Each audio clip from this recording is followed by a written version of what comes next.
Violencia y feminicidios. ¿Cuál es la cobertura periodística? De esto hablaremos en República.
Un gusto que nos acompañe en República, edición del jueves 26 de abril. Les saluda Carlos Monterrosa. Es un agrado que continúe con nosotros, siempre a la expectativa de los temas de realidad nacional y los análisis que podemos hacer de estos temas. Es un gusto para mí saludar a Álvaro Cruz, editor del periódico El Mundo.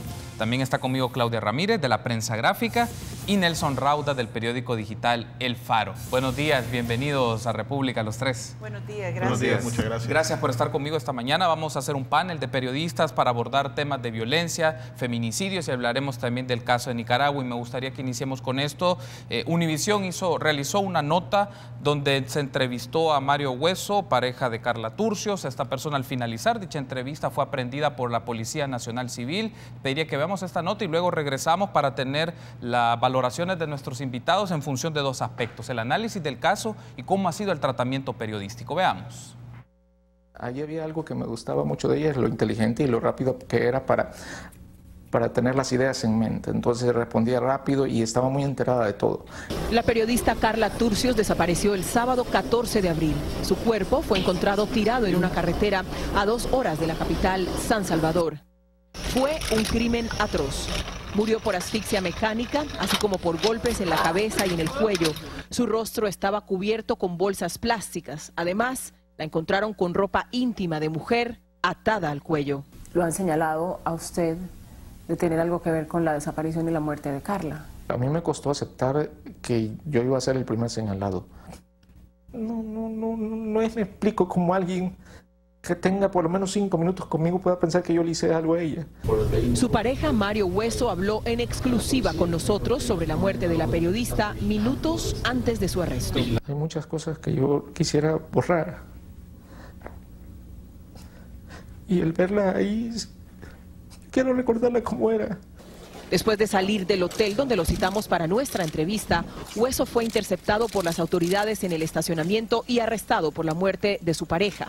Lo que tenemos es que ambos teléfonos, ¿verdad?, iban en esa misma ruta, a esa misma hora que nos indican los videos. La triangulación de los celulares de ambos los ubica en la misma ruta hacia donde el cuerpo fue encontrado y solo el celular de él en la ruta de regreso. Y nunca le dije que ella me hacía feliz, que tenía una vida feliz, que...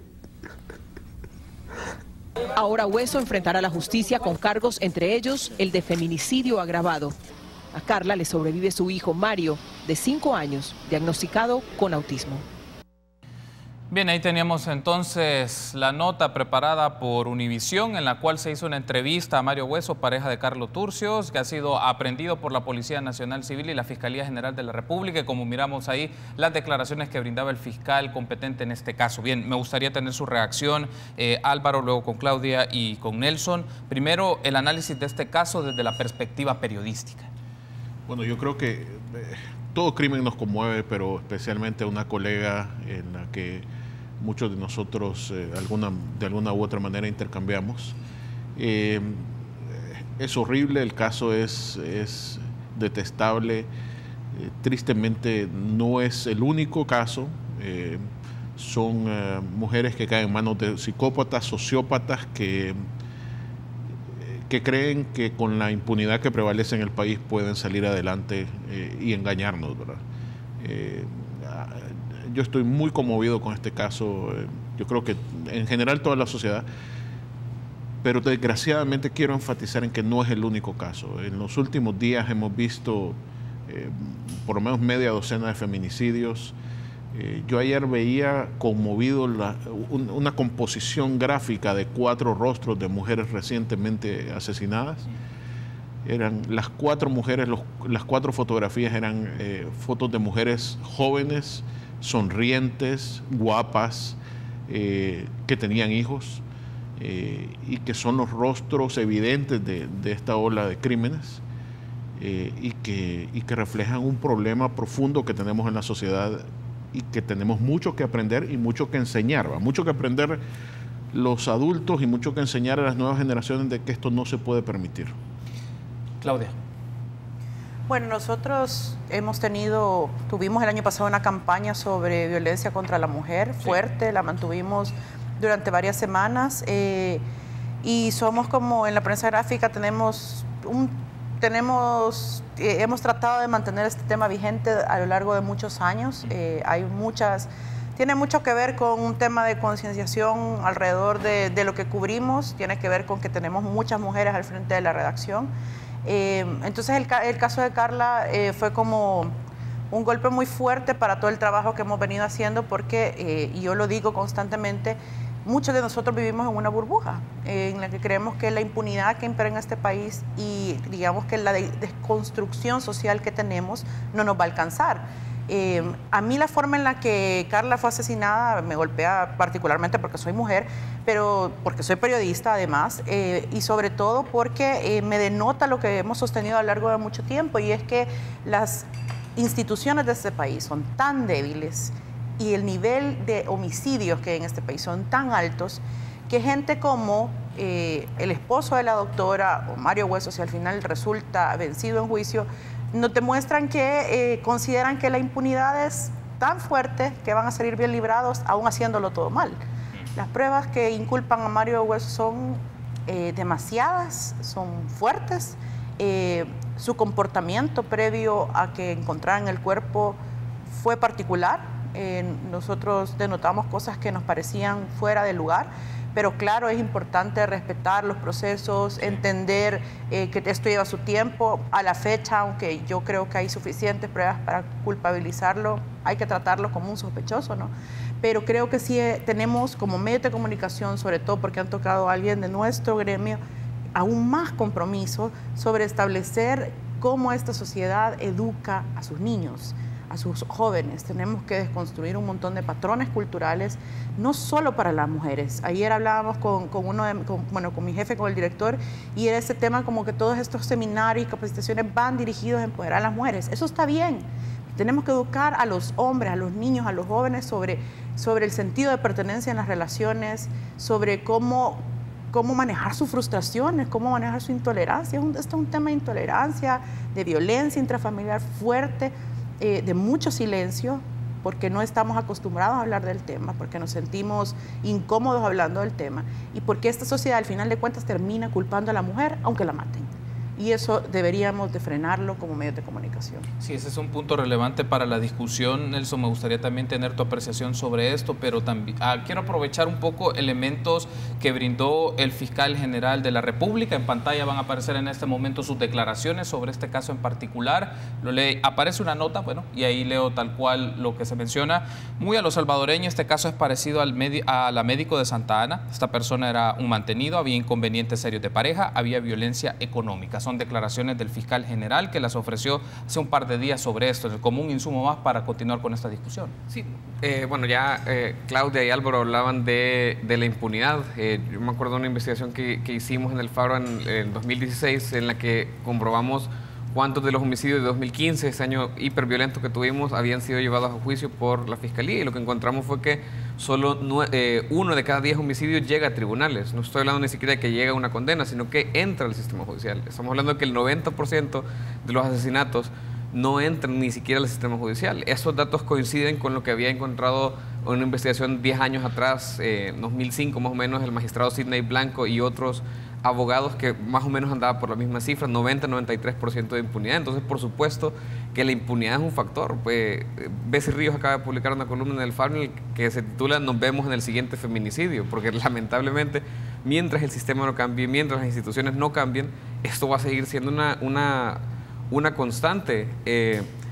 Y es preocupante. Yo creo que tiene que ser algo para que todos nos revisemos, todos los hombres que no estamos exentos de tener esos patrones y de identificar esos patrones de violencia machista que a lo mejor no todos son intencionales, somos parte de una cultura, nos hemos sido criados en el vacío, pero todos tenemos que aprender a revisarnos y a ver esos comportamientos de dónde salen, porque tampoco no es que personas como Mario Hueso sean, o sea, no es un asesino en serie, no es un tipo trastornado, es un tipo que se maneja con relativa normalidad dentro de la sociedad, pero que es capaz de, si la fiscalía prueba lo que ha señalado hasta el momento, de hacer este tipo de comportamientos e incurrir en un tipo de violencia en el que básicamente todos somos vulnerables y pues, sobre todo las mujeres, ¿no?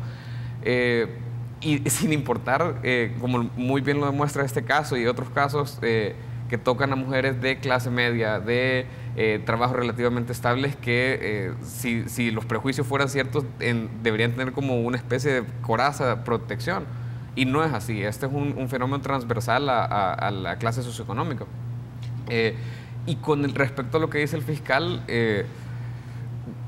pues lo raro del fiscal y lo que a mí me llama la atención y que lamento mucho es que estamos viendo la actuación efectiva de la fiscalía como una excepción y no como la regla, porque como lo decía Álvaro, también hay muchísimos casos y quisiéramos ver esta misma eficacia y esta misma efectividad en todos los casos, pero nos vemos en la penosa situación de tener que celebrar que la fiscalía y la policía hagan su labor cuando esto debería ser la regla, y en realidad aquí es la excepción. ¿Cuántos casos? O sea, nada más ahí está Carla Ayala, la policía asesinada en la fiesta de diciembre y que no se ha resuelto.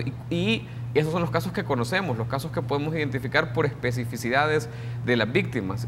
¿Qué hay de los casos en los que las personas, las víctimas, las mujeres asesinadas simplemente se convierten en un número más porque no tienen una particularidad, porque nadie en los medios nos hemos podido dar cuenta de algo? Entonces, es bien preocupante. Sí, por favor, Claudia. En el tema fiscal yo tengo dos apreciaciones. Una es justo lo que decía Nelson sobre, o sea, nos han demostrado una eficacia que casi que nos sorprende y no nos debería de sorprender. A mí particularmente me molesta mucho que no podamos tener este tipo de respuesta en otros casos. Y denota en el caso de Carla Ayala que han ocultado prueba de una forma descarada.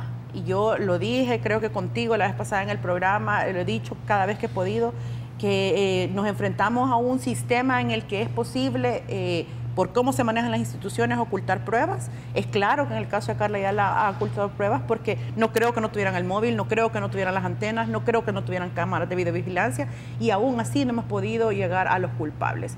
Yo creo que hay un encubrimiento muy fuerte y es institucional, y esto es muy grave. Lo otro que quería comentar es que con las declaraciones del fiscal ayer nos enfrentamos a que un montón de gente no entendía que era violencia simbólica, y eso habla mucho de lo necesario que es educar a la población. Nosotros de hecho ahora sacamos un info donde hablamos de violencia psicológica, violencia económica, violencia simbólica. La violencia no es solo la violencia física, no es solo el golpe, y es importante que la gente, hombres y mujeres, entendamos cuando estamos ejerciendo violencia psicológica, porque también algunas mujeres la ejercen contra los hombres. Es un tema de educación importante. Y es bien importante que aprendamos como sociedad que no se puede justificar de ninguna manera. Tristemente tenemos esa actitud de criticar y juzgar a las víctimas de la violencia. Comentarios absurdos como por algo fue. Es decir, tenemos ese patrón, desgraciadamente, como sociedad. Ni se puede, ni se debe criticar ni juzgar a las víctimas, ni se puede justificar de ninguna manera a los victimarios. Eso es algo que tenemos que aprender. Hay un asunto que quiero aprovechar para ponerlo a su discusión. Hace unos días estuvo con nosotros Julia Evelyn Martínez, y Julia Evelyn brindó unas ideas muy interesantes sobre cómo leer el tema de los feminicidios y también cómo debe existir una respuesta institucional ante esto para evitar patrones y de casos como ustedes mencionaban, que es un tema, hay un caso, dos casos, pero no, estamos viendo centenares de casos, y el tema de que la constante no es el acceso a la justicia, sino que es la impunidad. Entonces, escuchemos estas declaraciones que nos dio Julia Evelyn y luego regresamos para tener sus comentarios. realmente se están dando cuenta que los asesinatos de mujeres no deben ser categorizados como dentro de la ola de violencia de los asesinatos que hay en el país, sino que merecen esta categorización especial de feminicidio, porque son asesinatos que se cometen dentro del marco de una relación desigual de poder, en donde quienes matan, quienes asesinan, son parejas, exparejas o personas que están en el ámbito de confianza de estas mujeres, y que generalmente el feminicidio no ocurre de la noche a la mañana, no es un ataque de celos, no es un ataque de ira, no es como dicen un tema pasional como lo quieren presentar los medios de comunicación, sino que está antecedido de una serie de hechos que van de menor a mayor y que terminan finalmente en el feminicidio. Entonces, mientras esto no se reconozca como un problema de carácter nacional y se asuma dentro de la política de seguridad pública, no como un tema aparte, sino que como parte transversal, ¿verdad?, de la política nacional de seguridad pública, no vamos a avanzar. Ahí teníamos entonces las declaraciones de Julia Evelyn Martínez. Hay varios elementos interesantes y me gustaría escuchar su reacción, Claudia. Luego voy con Álvaro y siguiente con Nelson. Hay un tema de conceptualizaciones también. Es importante hacer la mención cuando es un tema de feminicidio y que no se debe de como combinar solamente dentro de la lógica de violencia. Hay que entender las razones por las cuales se dan las prácticas de feminicidios, pero también la respuesta institucional ante esto. Me gustaría tener su comentario. Bueno, yo creo que en este tema es importante entender qué lo provoca, y es importante entender el comportamiento y todos los factores asociados que llevan a un feminicidio. Ayer yo oía un montón de comentarios sobre, bueno, pero es que ella era más fuerte, era más grande que el esposo, pero estamos hablando de una relación de confianza en la que la persona con la que tú decidís compartir tu vida, que es con quien hablas, a quien le vas a contar lo bueno y lo malo, que se convierte como de alguna manera en el entorno más importante, te ataca. Probablemente no vas a tener la reacción que si fuera un desconocido, donde todas tus alarmas o tus alertas se te encienden. Cuando se trata de una persona de confianza, puedes entrar en shock, estás inhabilitado emocionalmente para responder, y si estas mujeres han sufrido a lo largo de muchos años violencia, están absolutamente inhabilitadas para reaccionar por un tema psicológico fuerte. Entonces, entender todo este entorno es importante como sociedad. Sí. Y yo en eso coincido con Marta Evelyn, porque realmente es importante cambiar los patrones educativos de este país. Digamos que en San Salvador ocurren estas cosas, imaginémonos en el interior, que las mujeres tienen problemas hasta para ir a capacitaciones a iglesias porque sus esposos no las dejan ir, porque tienen un sentido de pertenencia como que la mujer fuera una cosa que está puesta en la sala, ¿no? Entonces sí es importante darle una atención particular, porque tiene otros orígenes que, claro, se fomentan y se fortalecen y se robustecen con el entorno violento social que vivimos como país. Pero tenemos que hacer atenciones previas diferentes, y creo que debe de haber una unidad que entienda, porque además en el tema de los feminicidios, o cuando hay denuncias por violencia, hay una constante, y es que la gente no recibe las denuncias, o las recibe de mala gana, o les dice, ay, ya se van a contentar. Te lo digo porque lo han vivido personas cercanas a mí, que vos llegas a poner la denuncia y le dicen, no, pero es que eso pasa en todos los matrimonios, y la mujer está morada de un ojo, por ejemplo. Entonces eso no debe ser normal, y para dejar de normalizarlo tenemos que tener instituciones que entiendan los procesos, que sepan atender a las víctimas y todo el entorno, a los hijos, que cuántos huérfanos estamos teniendo por la violencia, no solo por los feminicidios. ¿Quién está atendiendo a esos huérfanos? Esos huérfanos se están convirtiendo en caldo de cultivo para perder otra generación, y nadie los está atendiendo, nadie les está dando atención, no hay una unidad que se dedique a darle seguimiento. Los huérfanos de la policía, ¿quién los está atendiendo? Es decir, tenemos un problema grave y estructural. Si tú perdés a la cabeza de la familia, como es la mamá en la educación de los hijos es fundamental. ¿Qué sociedad estás construyendo? Es importante que lo entendamos y que lo atendamos de una manera especial, porque el impacto de la sociedad es sumamente grande. Julia Evelyn mencionaba en la cápsula, Álvaro, que es un tema, la violencia hacia las mujeres y la expresión de feminicidio debe ser vista como un problema de carácter nacional, y que la intervención de las instituciones públicas deben verla desde esa perspectiva, porque puede ser una forma para erradicarla y erosionarla, pero con las estrategias adecuadas y las estrategias pertinentes ante eso. Absolutamente de acuerdo, pero además hay que llamar la atención de una cosa. Hasta el 15 de abril, desde el 1 de enero, llevábamos 135 feminicidios, es decir, más de uno diario. Esa es una cifra que no podemos olvidar, que no podemos perdernos en el radar. Tristemente estamos hablando de estos casos de Carla Ayala, de Carla Turcios, de la doctora, de la joven que fue asesinada ayer o anteayer, pero es un patrón que existe diariamente. Y yo quiero enfatizar una cosa que se nos olvida. La acción de las pandillas hacia las mujeres también es una terrible plaga que estamos sufriendo. Y una muestra de lo que yo comentaba, que ¿Sí? las mujeres se convierten en moneda de cambio en objetos. Exactamente. No solo asesinándolas, ¿verdad? Son rehenes de la violencia, se conocen historias de pandilleros que llegan y dicen, yo quiero llevarme a su hija, señor. Entonces, como una posesión, el extremo más brutal de esa posesión machista de la que estamos hablando, ¿verdad? Tengo que hacer una pausa, pero al regresar me gustaría escuchar tu punto de vista, Nelson, sobre esto. Volvemos en minutos.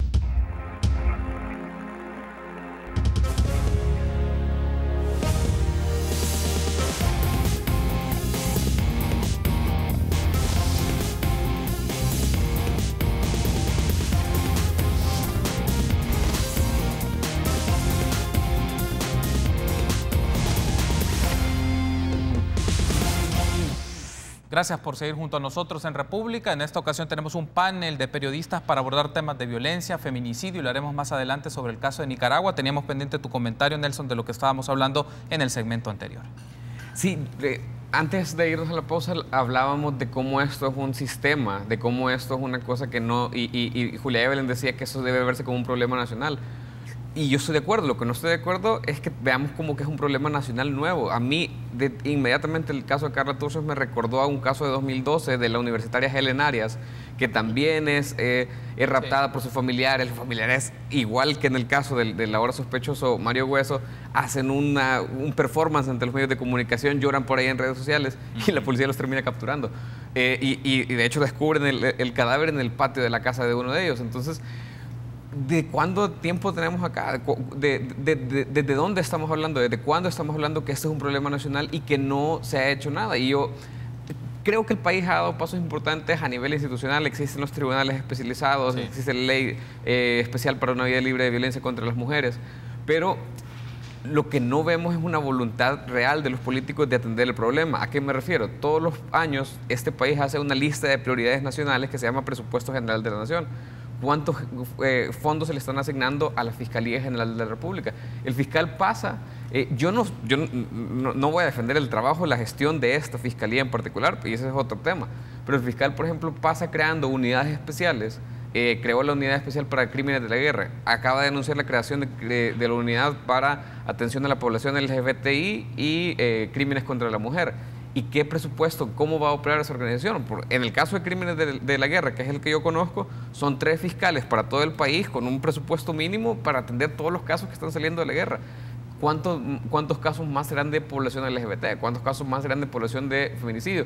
¿Y cuánto ha aumentado el presupuesto de la Fiscalía estadísticamente en los últimos 5 años? Entonces, cuando uno mide eso y después contrasta las intenciones y dice, sí, estamos preocupados por la mujer, vaya, denle más presupuesto. Pues. Entonces, no se trata de simplemente de salir aquí, de que los diputados hagan un minuto de silencio, que no sirve para nada en la plenaria de esa semana, que haya grandes pronunciamientos. No, mostremos voluntad política al darle los recursos a las instituciones. Otra cosa será si este fiscal y si la Fiscalía tiene la capacidad de gestionar esos recursos y hacer un trabajo más efectivo, pero por lo menos ahí le quitaríamos una excusa al fiscal general y podríamos exigirle mejores resultados. Ya podemos exigírselos, pero tenemos que darle a las instituciones los recursos adecuados. Te lo digo por esto, porque sí mencionábamos que es más fácil o que no se están usando adecuadamente las leyes. No se acusa tanto por feminicidio como por homicidio. ¿Por qué? Porque es más fácil probar un homicidio que probar un feminicidio por las características especiales que tiene ese delito. Claro, si tenemos más fiscales, si tenemos más recursos, si tenemos más gente para la investigación, entonces la tasa de impunidad puede y debería de bajar en una gestión eficiente, y eso, más que ser más grandes las penas, más que este populismo judicial, que baje la impunidad va a producir un efecto cultural en la gente, que es, bueno, nos van a atrapar si hacemos esto, y entonces hay un mayor miedo al castigo y eso puede tener un efecto para la sociedad. Quiero que ahora abordemos también el caso de Carla Ayala, porque ha sido una insistencia recurrente en los diversos medios de comunicación, pero el caso lo que nos está mostrando y por los indicios, las declaraciones, es un tema muy fuerte de encubrimiento, deja algo muy fuerte para la reflexión y la discusión de la audiencia y también los posicionamientos que han tenido los protagonistas en esto. En pantalla van a salir declaraciones que ofreció recientemente el juez del caso, Roberto Arévalo Ortuño, y en el cual menciona algunas cosas que creo que vale la pena incorporar en el análisis y en la reflexión periodística. Si podemos poner en pantalla, por favor, esas declaraciones. Bien, entonces voy a leer una. Creo que esto es algo relevante, creo que están omitiendo explicar bien esto y la Fiscalía tiene que investigar más para ver lo que realmente sucedió la primera vez que regresó Castillo Arévalo al GRP, después de que supuestamente le disparó a la agente Carla Ayala en la zona de la colonia La Gloria. El otro dice, yo me pregunto, ¿bajaron en algún momento el cuerpo de Carla Ayala? Y si lo bajaron, ¿por qué lo hicieron? La versión de ellos es que dejaron a Carla en el vehículo junto con Castillo Arévalo y las llaves del vehículo y se fueron a informar. Luego dicen que Castillo se fue del lugar con el cuerpo de Carla. En ningún momento dicen que la bajaron. Entonces, no tiene sentido en esa versión la mancha de sangre. ¿Por qué estaba esa sangre ahí? Son declaraciones que ha ofrecido el juez del caso Carla Ayala, Roberto Arévalo Ortuño. Esta fuente de las declaraciones son tomadas de la prensa gráfica y Álvaro, aquí este tema, justamente este caso nos refleja puntos en donde hay inconsistencias, no solo en los testimonios que han ofrecido los policías, también la pregunta es por qué la dirección de la policía, por qué la Inspectoría General no han hecho investigaciones preventivas o suspensiones preventivas en este caso en particular. Precisamente lo que la policía tiene que entender que este caso es un reflejo de la impunidad que prevalece incluso dentro de las filas de la propia policía. Es un caso que no solo es de encubrimiento, sino de obstrucción de la justicia. Y la policía, la dirección de la policía, se está jugando su propia credibilidad, la que le queda en este caso ahora. Si este caso no se resuelve, va a quedar muy en entredicho la posición de la policía. Si no pueden investigar claramente, transparentemente, un crimen dentro de sus propias filas, ¿qué podemos esperar los ciudadanos comunes y corrientes? Claudia. Yo creo que ha quedado demostrado que no es que no puedan investigarlo, es parte del asunto. Claro. A mí, la vez pasada hablaba del tema y decía, bueno, quizás no han encontrado el teléfono, no tienen suficientes cámaras por la zona, pero esta investigación con las fotos y la cámara alrededor de nuestra compañera, digamos que a mí me alegra mucho que finalmente vaya a la justicia quien la mató, pero nos demuestra también que aquí hay justicia selectiva aparentemente en este país y que no deberíamos de permitirlo como sociedad. Yo no sé cómo no han renunciado al menos unos 3 jefes policiales en la policía, no sé cómo el jefe del GRP no está como parte del proceso. Él debería estar acusado, aunque sea de negligencia, porque él estaba en el lugar y él permitió esa fiesta y no actuó como debería. Él debería haber llamado a arrestar de inmediato al acusado de atacar a Carla, que tampoco aparece. Entonces, para mí es un tema que va más allá del hecho en sí mismo, sino que desnuda en general todo lo que implica que una autoridad esté involucrada en un delito. Que lo que quiere decir es que somos capaces de encubrirlo y no nos importa lo que piense la sociedad civil, no nos importa que piensen los medios de comunicación, no nos importa lo que nos diga un juez sobre la investigación que se hizo en ese caso. Es decir, el juez, lo que dijo el juez es una de las cosas que no cuadran en ese caso. Hay como 20 de todo lo que nosotros hemos podido ir detectando, mentiras, testigos que han decidido no declarar, que no aparecen, que no responden al llamado, pruebas que no presentaron. Es decir, hay un montón de inconsistencias que nos demuestran el nivel de impunidad que hay en este país y que además debería de preocuparnos mucho porque estamos hablando de las instituciones llamadas a protegernos. Y nadie, o sea, esto es para que estuviéramos protestando de una manera mucho más fuerte sobre la necesidad de limpiar a nuestras autoridades. Estamos hablando que la policía tiene serias acusaciones sobre procesos internos ilegales a los que no le hemos dado seguimiento. Hay mucha corrupción al interior de la policía y esta es solo la cerecita del pastel para demostrarnos que necesita ser depurada con urgencia. Nelson. Servir y proteger ante todo es el lema de la policía, pero la pregunta es a quién protege y a quién sirve, porque en este caso de Carla Ayala lo que queda evidente es que se están protegiendo entre ellos. Es decir, ¿dónde está la Inspectoría General de la Policía? Un cargo inexistente en el que hay una persona que está claramente identificada con el FMLN a cargo y que no dice nada, que no ha dicho nada. Y no estamos hablando solo de Carla Ayala, venimos insistiendo con esto en El Faro y en otros medios de comunicación desde 2015, desde el caso de la finca de San Blas, un caso evidente y que termina en un juicio bufo y en un juicio absurdo. Y este es el problema cuando gente como Jaime Martínez, hoy candidato a magistrado de la Corte Suprema, dice a los policías que no les tiemble la mano para ir a disparar. O este es el problema cuando Mauricio Ramírez Landaverde sale enseñando las celdas en las que van a estar los que atenten contra policías. Que no hay nadie que atentó contra la policía Carla Ayala en esas celdas por ese caso ahorita mismo.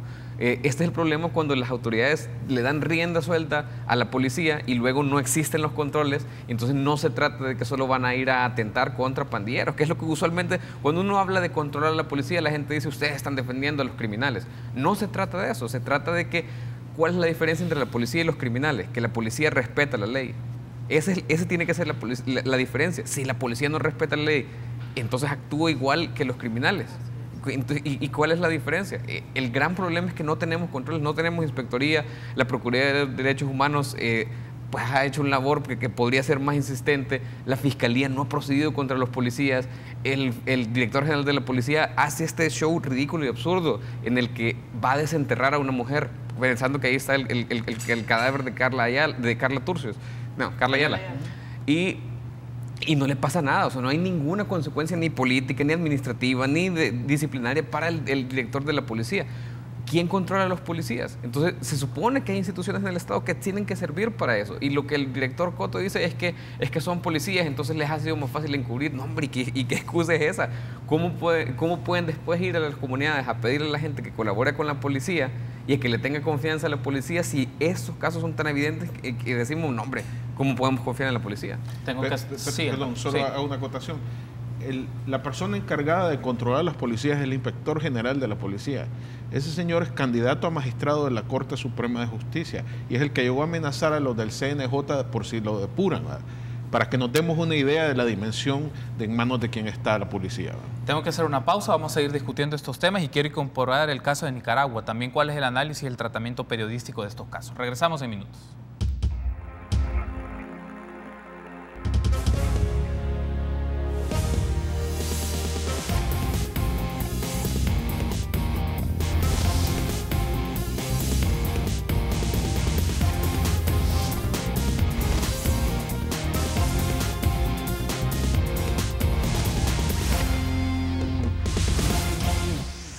Gracias por continuar junto a nosotros en República. En esta ocasión tenemos un panel de periodistas. Me acompañan Álvaro Cruz de Diario El Mundo, Claudia Ramírez de la Prensa Gráfica y Nelson Rauda del periódico digital El Faro. Hemos abordado el tema de los feminicidios, la violencia hacia las mujeres, el caso Carla Ayala y también la impunidad y en este caso el trabajo o la omisión de trabajo en la Policía Nacional Civil y la Inspectoría General en el sector justicia. Ahora me gustaría que hablemos un poco del tema de Nicaragua, que es un caso que hemos abordado en ediciones anteriores de República, el tratamiento de estos acontecimientos que se están dando en dicho país, movilización social, expresiones de violencia, también reacciones gubernamentales y en este momento la búsqueda de entendimientos a través del diálogo, según lo ha mencionado Daniel Ortega, el presidente de dicho país. Para eso entonces establecemos un enlace Skype con Mario Sánchez. Mario Sánchez es académico, docente de la UCA de Nicaragua, investigador y que también le lleva el seguimiento a estos casos y a los movimientos sociales en Nicaragua. Buenos días, Mario. Gracias por tomar este enlace Skype de República en El Salvador. Gusto de verte y saludarte. Buenos días, Carlos. Un gusto poder compartir un poco la situación nuestra aquí en Nicaragua. Gracias a ti por tomar el tiempo y estar con nosotros y me gustaría que iniciemos con esto. ¿Por qué se ha generado una reacción tan fuerte a nivel social por las medidas en el Instituto Nicaragüense de Seguridad Social del presidente Ortega? ¿O es un asunto que se venía acumulando en función de otras cosas que se estaban dando en Nicaragua? Sí, Carlos, efectivamente hay dos grandes elementos, ¿no? Un elemento de carácter más coyuntural que podría decirse que es, digamos, el repudio y rechazo a esta reforma del Seguro Social que fue considerada un mecanismo injusto, inconstitucional y con un enfoque totalmente restringido sin realmente mejorar, digamos, la problemática de fondo, digamos, de la situación financiera o económica del seguro. Segundo, como bien ha mencionado, yo creo que se ha dado una acumulación de descontento, de cansancio, de impotencia de distintos sectores de la sociedad nicaragüense ante, digamos, el abuso de poder, ante la problemática de las desigualdades, ante el cierre de los espacios que se han venido dando progresivamente, la represión, la impunidad ante situaciones graves que se han venido dando en los últimos años en Nicaragua, y sobre todo también el deterioro de la institucionalidad del Estado, la pérdida de independencia de los poderes del Estado y el sesgo con que han funcionado muchas de sus instituciones, como la policía, el Consejo Supremo Electoral, por ejemplo. Tenemos la Corte Suprema de Justicia, que no ha garantizado, digamos, la investigación y el esclarecimiento de muchos de estos abusos que se han dicho, digamos, y sobre todo la forma tan violenta y desproporcionada con la que el gobierno respondió a estas manifestaciones cívicas, ciudadanas de los jóvenes, adultos mayores y algunos sectores de la sociedad civil. Una respuesta desproporcionada, extremadamente violenta, ha causado más de 40 muertos, hay más de 60 desaparecidos, hubieron más de 400 capturas ilegales. En fin, la censura de los medios de comunicación, ha habido, digamos, toda una forma tan represiva que realmente ha marcado un antes y un después en Nicaragua, y ha habido también, con mucha esperanza, en la movilización de muchos sectores de la sociedad, del pueblo en general.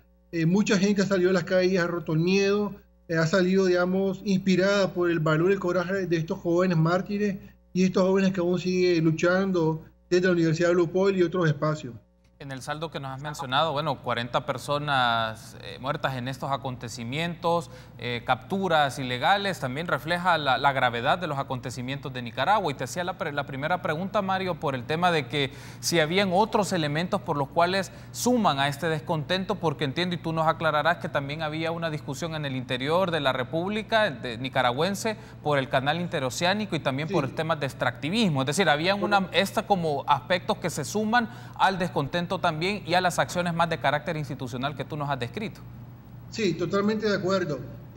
Por ejemplo, como bien ha mencionado, un sector que se ha mantenido en lucha y no ha tenido respuesta oportuna ha sido, digamos, el sector campesino. Los campesinos se han movilizado, han realizado más de 40 marchas en el país, han sido reprimidos, han sido capturados. Incluso el Estado de Nicaragua llegó a destruir puentes para que estos campesinos no llegaran a la capital, a Managua, ¿no? Entonces no han tenido una respuesta de un proyecto de ley que realmente también es inconstitucional, es aberrante la ley del canal cuando uno la investiga y la estudia. Otros sectores que también se han manifestado y que han sido reprimidos, han sido las comunidades campesinas y comunidades locales donde se han impuesto algunas dinámicas extractivistas, sector minero, monocultivo a gran escala, como el sector cañero, por ejemplo, la palma africana. Han habido, digamos, el caso de Movimiento Salvemos Santo Domingo. Hace varios años ellos fueron reprimidos, hubieron varios líderes de ellos capturados durante 40 días. Algunos de ellos han sido torturados, como el caso de Guanerges, que ha sido un caso documentado con la Comisión Interamericana de Derechos Humanos. La mina de Limón, hubo una represión brutal contra la mina de Limón. La gente estaba en contra, digamos, del incumplimiento del convenio colectivo de los sindicatos. Y el caso de Rancho Grande es otro caso emblemático donde los campesinos lucharon por casi una década contra las distintas estrategias de represión, coacción, intimidación, incluso amenazas de muerte de algunos de los líderes de Guardán de Yaosca, como Carlos Sigle, el padre Pablo Espinosa, que es el párroco. Entonces hay una serie de situaciones en las que claramente se ha ido cerrando espacio, y la respuesta del Estado ha sido, del gobierno ha sido exasperar, digamos, y llegar, digamos, a lo que hoy en día tenemos una crisis profunda, ¿no? Quiero aprovechar, Mario, también porque tenemos declaraciones que ofreció el presidente Daniel Ortega, recopilada por los medios nicaragüenses, ante la gravedad de los acontecimientos y las protestas y los enfrentamientos entre policías, entre jóvenes universitarios y expresiones organizadas. Toman una decisión de suspender las reformas que se hicieron al reglamento del Instituto Nicaragüense de Seguridad Social. Escuchemos entonces, veamos estas declaraciones del presidente Ortega y luego me gustaría tener esta reacción de tu parte. Lo que está haciendo es revocando, o sea, cancelando, poniendo ya a un lado la resolución anterior del 16 de abril del año 2018, que fue la resolución que sirvió como detonante para que se iniciara toda esta situación. Bien, entonces ahí teníamos las declaraciones del presidente Daniel Ortega. Mario, quisiera escuchar tu reacción sobre esto, porque menciona que fue el tema de las decisiones que se tomaron sobre el Instituto Nicaragüense de Seguridad Social que activaron estas reacciones, y luego al derogarlas, pues se espera que esto disminuya, pero, y ahí viene un punto, se mantiene las expresiones en la calle, pero también hay una mesa de diálogo y un tema de negociación, y me gustaría escucharte respecto a esto. También estas expresiones de movilización podrían ser instrumentalizadas por grupos empresariales o expresiones corporativas para esto, porque hay una tensión entre sectores empresariales con el gobierno nicaragüense. ¿Cómo queda esto? Sí, yo creo que ha sido lamentable las intervenciones que ha tenido el gobierno a través del presidente y la vicepresidenta, ¿no? Yo creo que el pueblo tiene claro que la derogación del decreto no es ya la solución a la crisis. Obviamente es parte de una rectificación de un error que ha cometido el gobierno, el ejecutivo en este caso, pero la sociedad nicaragüense está clara que esto no se va, la movilización no se va a detener con la derogación del decreto. Muy bien lo han planteado los jóvenes. Ahora han entrado, digamos, en agenda en esta posible mesa de diálogo problemas más estructurales que tienen que ver, digamos, con la restitución, digamos, del Estado de Derecho, la recuperación y fortalecimiento de las instituciones del Estado que han sido, digamos, prácticamente subordinadas y usurpadas, digamos, de sus oficios constitucionales. Tiene que ver también con el replanteamiento del modelo económico, que es un modelo de acumulación, despojo y extractivismo. Y cuando digo extractivismo no solamente es minería, sino monocultivos, megaproyectos, turismo oligopólico, etcétera, ¿no? Entonces, realmente, las palabras de él, pues, cada vez que han habido, digamos, intervenciones, han habido, digamos, una exasperación de los ánimos a veces de la sociedad, digamos, ha causado más repudio, más rechazo, y la gente ha sido muy clara, pues, en el planteamiento, ¿no? Ha sido indolente en las intervenciones, no ha hablado, digamos, de la situación lamentable de las pérdidas de las tantas vidas humanas, los abusos de poder que ha cometido la policía y los aparatos de choque, en este caso la Juventud Sandinista y las turbas, digamos. No se ha referido, digamos, a la inmediata liberación de todos y esclarecimiento de desaparecidos. No se ha planteado el tema de la investigación, el enjuiciamiento y determinación de responsabilidades de todo lo que ha sucedido. O sea, ha tratado de minimizar. Incluso el gobierno no se ha pronunciado ni ha actualizado el número de la pérdida de las víctimas, de la vida de las personas que han muerto en esta situación. Perfecto, entonces, Mario. Yo creo que es un tema grave. Con relación al tema del empresariado y la movilización social, yo plantearte solo tres ideas más o menos, Carlos. Una, que el modelo de empresa-gobierno ya está agotado, ha sido cuestionado, la misma empresa ha reconocido que realmente hay un distanciamiento, sabe que en estas condiciones no se puede seguir ya con el diálogo económico, hay un diálogo social y político que no se ha abordado, y entonces el empresariado tomó distancia, incluso condenó la represión, la censura. Los trabajadores de empresas privadas fueron con toda libertad a expresarse en distintos momentos.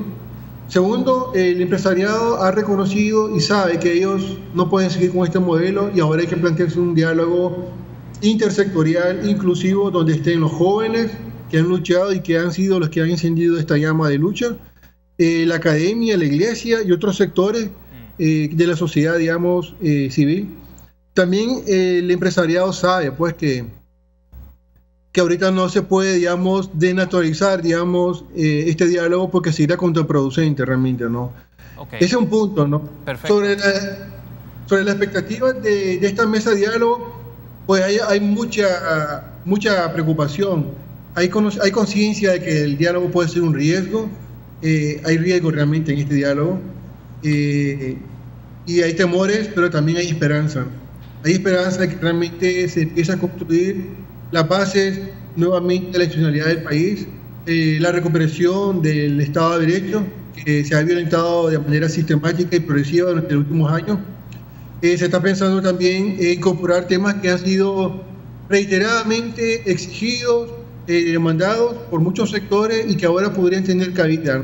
El tema del extractivismo, el tema de los derechos políticos, la independencia del Consejo Supremo Electoral, la ley, digamos, de partidos políticos que sea inclusiva, participativa, el tema de las reelecciones, que han habido, digamos, ciertas artimañas que se han logrado insertar y que han llevado, digamos, a hechos inconstitucionales como la reelección, por ejemplo, y otros temas, digamos, en agenda, ¿no? Perfecto, Mario. Me restan solo 2 minutos para finalizar el contacto Skype contigo, pero te hago esta pregunta. Bajo lo que me has descrito, el escenario que se ha estado generando en Nicaragua y todas las problemáticas sociales acumuladas, y tú me has mencionado partidos políticos, temas de carácter económico, temas de carácter social y garantías y derechos sociales, ¿cómo ves tú en este caso las posibilidades o capacidad del gobierno para lograr estos entendimientos, para disminuir no solo la tensión social, también para que se vayan reformando y desarrollando políticas más diversificadas y sobre todo de respaldo social? Mira, esa es la gran preocupación que hay. Yo creo que un tema importante es que los actores que entran en esta mesa se puedan articular y consolidar y tener, digamos, una agenda muy consensuada y exigiendo condiciones muy claras y necesarias para poder dialogar, y mecanismos de seguimiento y cumplimiento de esta agenda que se quiera, digamos, desarrollar. Pero lo que preocupa es que no hemos visto, digamos, más allá de la formalidad de que se acerque el diálogo, que obviamente ya el gobierno está prácticamente aislado, internacional y nacionalmente. El gobierno está muy desgastado y deslegitimado, no tuvo capacidad ni siquiera de convocar una marcha ellos mismos. Ha perdido, digamos, muchos espacios, pero ha aceptado, digamos, el diálogo, pero no ha habido, digamos, otras expresiones profundas en que uno diga hay voluntad de cambio. Realmente está como el beneficio de la duda de agotar, digamos, este mecanismo, pero hay preocupación, pues se está esperando todavía que haya más expresiones y más condiciones adecuadas para que el diálogo pueda darse realmente. Perfecto. Todavía anoche se nos notificó que aparecieron 11 muertos, jóvenes muertos en la morgue de un hospital, el hospital alemán, que no estaban cuantificados y que son posiblemente parte de los desaparecidos. Sigue habiendo una lista creciente de desaparecidos.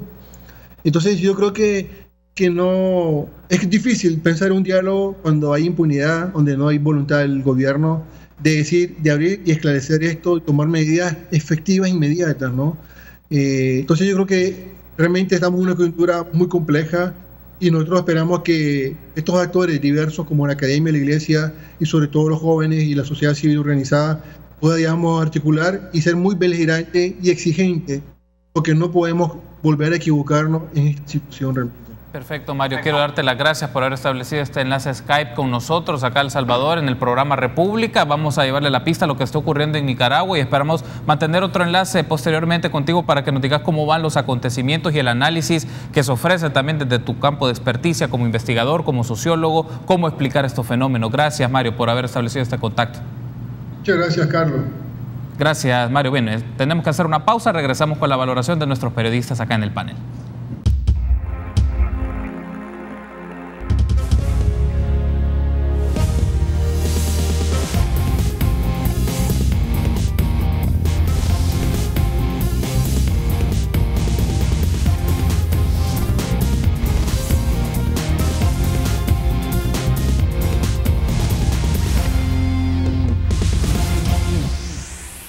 Gracias por seguir junto a nosotros en República en este último bloque del análisis con nuestros periodistas Álvaro Cruz del Mundo, con Claudia Ramírez de la Prensa Gráfica y Nelson Rauda del periódico digital El Faro. Hablemos un poco del caso nicaragüense. En el enlace o en el bloque anterior tuvimos el enlace con Mario Sánchez, docente de la UCA de Nicaragua, sociólogo, y nos dio un panorama interesante de esto y quisiera escucharles en función de algunos aspectos. Bueno, la situación crítica que toma, ya estamos hablando de 40 fallecidos o más de 40 personas, estamos hablando de personas desaparecidas, estamos hablando de personas capturadas, es decir, una situación bastante tensa en Nicaragua, y si este proceso de diálogo podría mermar o disminuir las condiciones o puede intensificar más lo que está ocurriendo, Álvaro.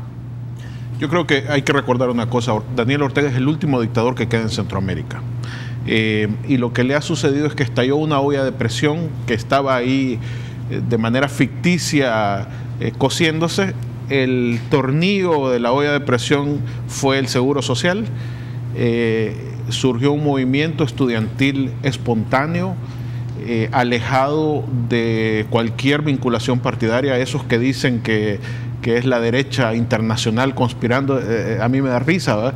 Son muchos de esos muchachos, incluyendo las víctimas, son los nietos de los que combatieron contra Somoza en el 78-79, de los que defendieron la revolución en los años 80. Lo que está sucediendo, lo que estamos viendo en Nicaragua es una primavera nicaragüense. Muchachos que con las redes sociales se están enfrentando a la dictadura, porque además hubo una censura de prensa, ¿verdad? 0 partidos políticos, 0 empresa privada porque pactó con el gobierno y entonces está rechazada por el movimiento estudiantil.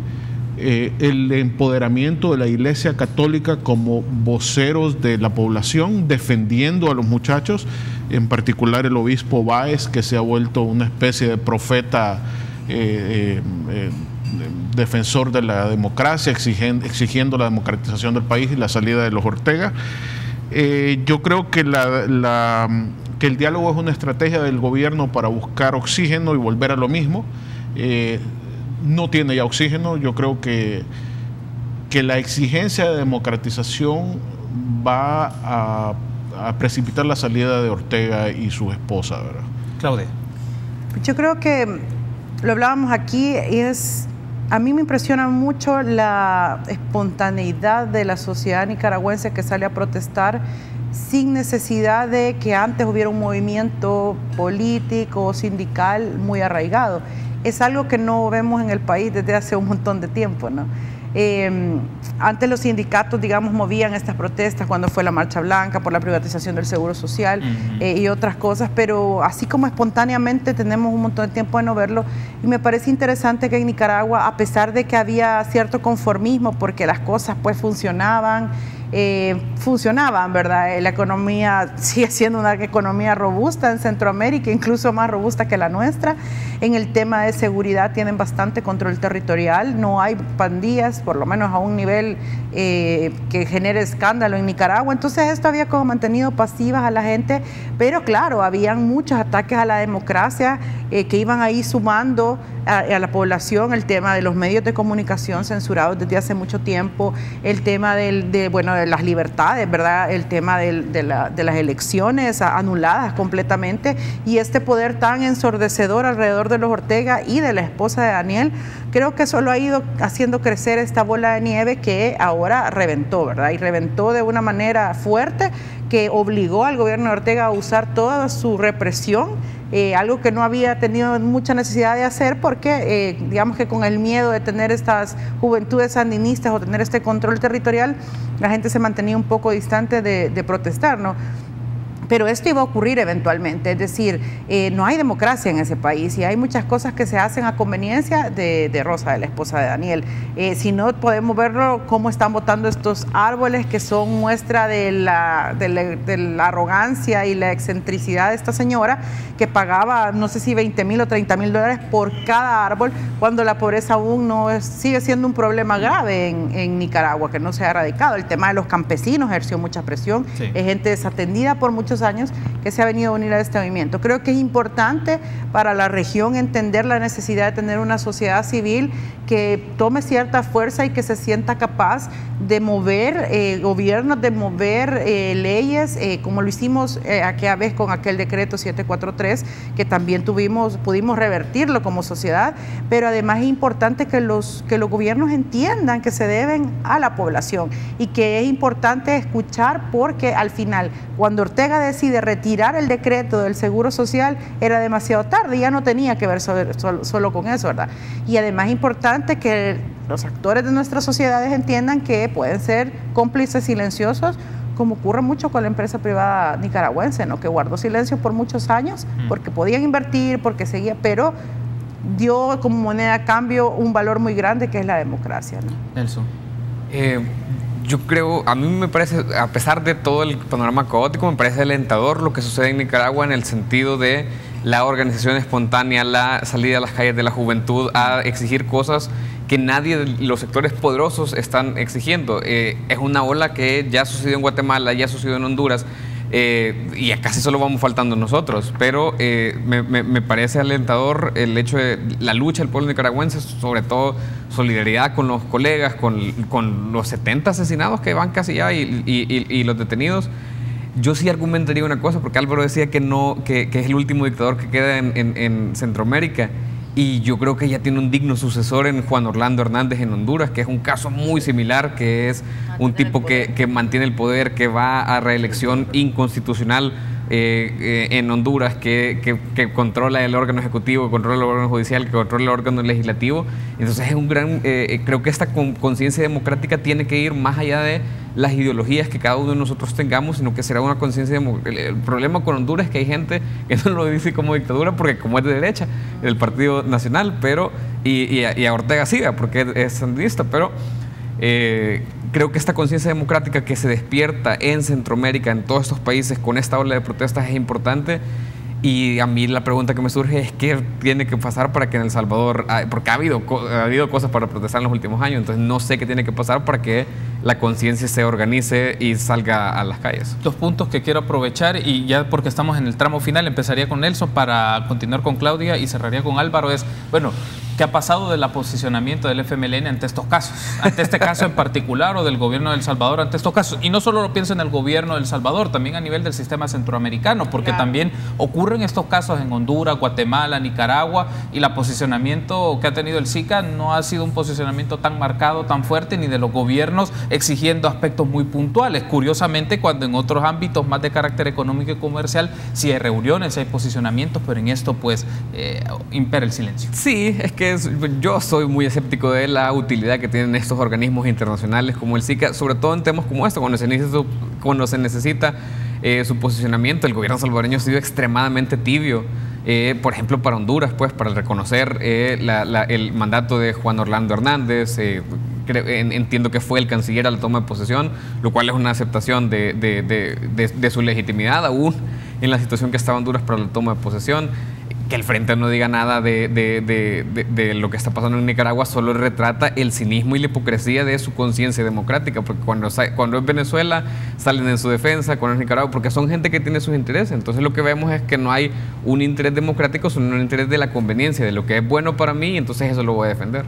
Yo creo que es penoso cómo medimos de acuerdo a nuestra conveniencia lo que ocurre en el resto de países o de acuerdo a nuestra ideología. Es decir, un presidente que reprime con tal violencia una protesta que además es pacífica debería ser condenado por cualquier gobierno de cualquier parte del mundo. No importa su ideología, no importa si la inversión está bien, no importa si no tienen pandilleros, que es mucho en lo que se refugian. No, pero es que es un gobierno que funciona. ¿Funciona para quién? ¿O funciona por qué? Si no hay democracia, no hay elecciones libres, no tenés medios de comunicación que tengan libertad de decir. Bueno, le bajaron la señal a un montón de medios de comunicación la semana pasada. El Confidencial pasó esta semana casi 6 horas sin estar al aire. Es decir, eso no es libertad. ¿Por qué tenemos que medir con varas diferentes a los gobiernos? Yo particularmente creo que siendo El Salvador un estado democrático, que tiene un gobierno, le guste o no le guste a la mayoría de personas, por elección, que se fue a elecciones, que ganó de manera democrática, debería de salvaguardar que todos los países de la región cumplan con esta norma que hace un estado fortalecido. Yo creo que aquí en este país lo que pasa es que hay mucha desconfianza sobre ser o no instrumentalizados, y en Nicaragua se cansaron de eso y decidieron, bueno, vámonos y hay que hacer mover a esto. Claro, eso es lo que hace despertar a una población y lo que hace responder a un gobierno sobre lo que está haciendo. A mí me parece que no deberíamos de tener esta doble moral que deja muy mal parados a los diputados, al presidente, a todos los miembros del partido, porque al final de cuentas defienden a Maduro porque llegó por elecciones, pero no cuestionan a Ortega, que está enquistado en el poder, rompiendo todo lo que nos da la democracia, la división de poderes, las elecciones libres, por pura conveniencia ideológica. Creo que eso es un mensaje que deberíamos de tomar en cuenta, ¿no? Cerraríamos, Álvaro, con este punto. Y ha salido de las intervenciones de los colegas, en el caso mencionaba Nelson, El punto es qué pasa en El Salvador de expresiones movilizadas. Hay diferentes elementos y razones por las cuales la gente puede salir a las calles y manifestarse, o por lo menos exigir a través de los mecanismos institucionales o informales la reacción o el descontento ante cosas que pasan. Pero en El Salvador algo en particular ocurre. ¿Qué es eso? Yo creo que Claudia lo dijo muy bien, es el temor de ser instrumentalizado políticamente. No hay un movimiento espontáneo de la sociedad civil, todos tienen compromisos. Yo quiero recordar una cosa para terminar el análisis. Uno, el FMLN una semana antes de las elecciones ponía a Nicaragua como su modelo. José Luis Merino lo dijo. Segundo, coincido con Nelson en el tema de Honduras. También es un caso dramático de un gobierno que ha abusado de las instituciones. Y es por eso, viendo los casos de Honduras y Nicaragua, es por eso que tenemos que tener cuidado con fortalecer la institucionalidad que tenemos. Por eso no podemos permitir que los partidos se repartan las instituciones, ser un magistrado para vos, otro para mí, porque si no vamos a ir retrocediendo todavía más hacia la situación de Honduras y Nicaragua. En eso es que tenemos que estar conscientes como sociedad civil en El Salvador. Sí, ese es un punto relevante y una discusión que hay que mantener. Quiero darles las gracias por haberme acompañado y que mantengamos este panel de análisis desde los periodistas, porque es interesante saber la cobertura, el tratamiento y desde qué otros elementos y variables se pueden comprender los fenómenos que ocurren en el país. Usualmente se busca expertos en campo de la ciencia política, de la sociología y esto, pero en el caso del periodismo es muy interesante porque todos los días nos nutrimos de las notas, de los reportajes que ustedes producen en los diversos medios de comunicación. Gracias, Álvaro, Claudia, Nelson, gracias por haberme acompañado. Gracias por haber estado conmigo este día y a ustedes, amigos, nos encontramos mañana, 6:30 en República.